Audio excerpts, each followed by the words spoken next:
नमस्कार। इस वक्त मेरे साथ फोन लाइन पर कांग्रेस के कदावर नेता अमीन खान हैं। हम उनसे बात करेंगे। अमीन खान साहब नमस्कार।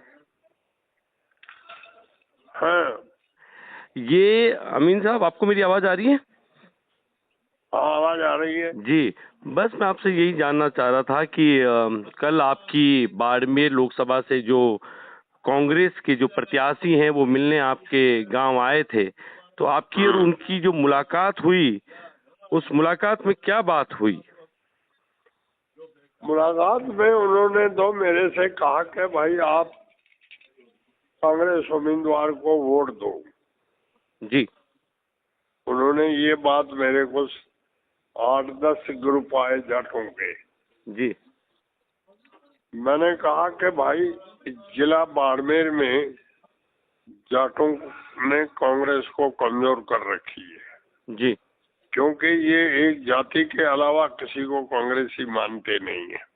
जी मैं खुद जाटों से 2 बार 98% वोट नहीं ले सका। जी 98% जाटों ने 2 चुनावों में लगातार मेरे खिलाफ वोट डाले। जी तो मेरा मन जो है जाट उम्मीदवार को वोट देने का नहीं कहता है। जी मैंने सभी को ये जवाब दिया। लेकिन चूंकि वो कांग्रेस प्रत्याशी हैं, नए नए राष्ट्रीय लोकतांत्रिक पार्टी से कांग्रेस में आए हैं और आपसे आशीर्वाद लेने आए थे, आपने तो उनको बैठने तक का नहीं कहा। है? सुना है कि वो जब आपके पास आए थे समर्थन मांगने कांग्रेस के प्रत्याशी, तो आपने तो उनको बैठने तक को नहीं कहा। भाई सवाल ये है जी कि जो हमारे से नफरत करते हैं जी और हमारी अल्पसंख्यक जाति का आज बाड़मेर जिले में पुराने जिले के हिसाब से 37 तहसीलें हैं, 17 तहसीलें हैं, जी 21 पंचायत समिति है। जी इसमें आज तक एक चपरासी कहीं मुसलमान नहीं लगा है। जी ऑफिसर तो दूर रहे। जी तो मुसलमानों के खिलाफ असहयोग कोई करेंगे, उनका हम साथ नहीं दे सकते। तो सीधा सीधा ये आपकी कांग्रेस से बगावत नहीं होगी? अब बगावत होगी। बगावत में ये कांग्रेसी खुद सुनील परियार और ये फतेह खान जी 6 साल के लिए निष्कासित हुए, महीने के अंदर रीस्टेट हो गए। जी तो ये तो कांग्रेस का हाल है, तो हम भी महीने में रीस्टेट हो जाएंगे। और अगर आप जो ये खुल के बता रहे हैं कि निर्दलीय प्रत्याशी को समर्थन दे दीजिए, उसको सपोर्ट कर दीजिए, ऐसा आपने कहा है मैंने कि? तो मुसलमान कौम को ये कहा है जी कि राजपूतों पर मुसलमानों का सदियों से जी मधुर संबंध रहे हैं। जी ये अपना भला नहीं कर सकेंगे तो बुरा नहीं करेंगे। जी और वोट आपकी इच्छा कहे जी तो इस निर्दलीय भाटी को दे दो। मैं किसी सभा करने नहीं जाऊंगा, प्रचार करने कहीं नहीं जाऊंगा। लेकिन आपका इतना कह देना ही एक साफ साफ संदेश है कि सरहद के जो मुसलमान हैं वो भाटी को समर्थन दे दें, भाटी को वोट कर दें। आपका सीधा सीधा संदेश यही हुआ।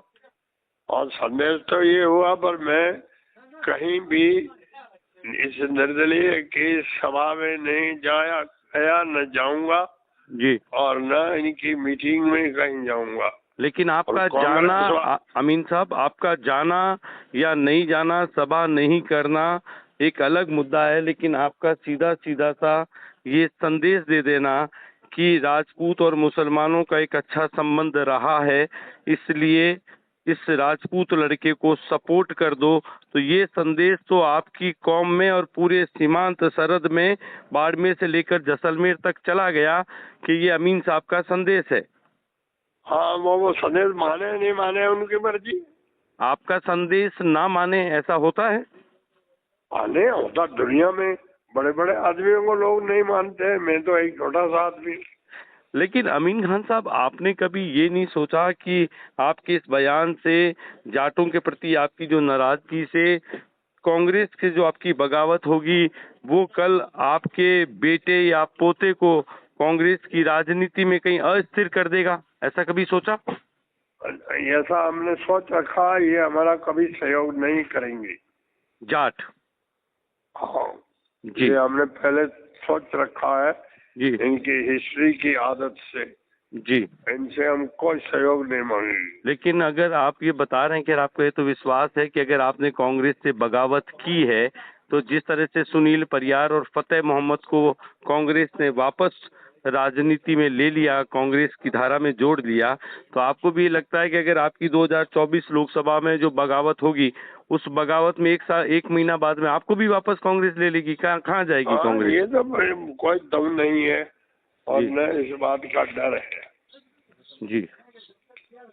तो कभी थैंक यू। पोते अमीन साहब एक मेरा सवाल और है। एक सवाल और है।